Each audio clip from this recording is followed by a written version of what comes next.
The girls go to Buttercup Farm. Rachel's dog Buttons loves playing with the sheepdog there.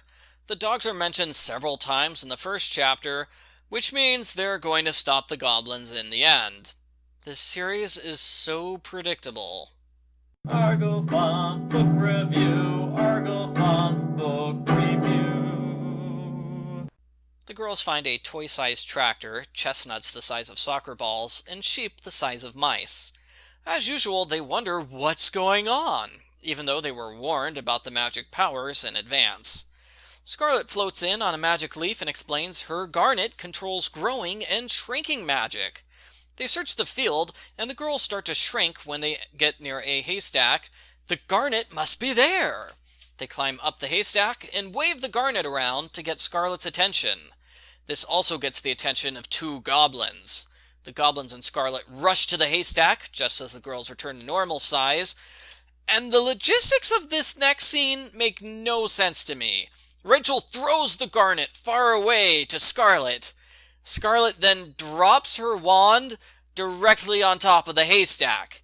How is Scarlett directly above the haystack and super far away from the haystack at the same time? It makes no sense to me.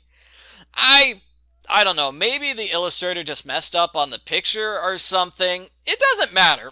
This is just an excuse for Scarlett to lose her wand, because otherwise she would use magic to get herself out of the situation.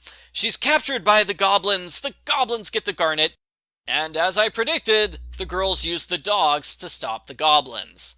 The goblins are terrified. They climb up the scarecrow pole for safety. The girls make a deal with the goblins. They agree to take the dogs away in exchange for Scarlett's release. The girls act like this is a clever trick on their part, but really it's not. Now they have a fairy without magic, the goblins still have the garnet, and there's nothing stopping the goblins from leaving. How is that a smart trade? Luckily, the garnet shrinks the one goblin to fairy size, so Kirsty can easily steal the garnet away from him. Scarlett puts everything back to normal, and the goblins leave. The end. Post-book follow-up. I'm not sure what rating to give this book. The dog stuff is a thumbs up, and it was interesting to have sheep the size of mice. The girls getting stuck in a haystack for a chapter was kind of odd in my opinion, especially since it takes no effort for them to escape in the next chapter. Why didn't they do that in the first place? That's the same chapter where Scarlett's above the haystack. I guess I really disliked that one chapter. I appreciated the attempt at cleverly fooling the goblins, but it didn't work, and the goblins ended up being fooled with no effort on the girls' part.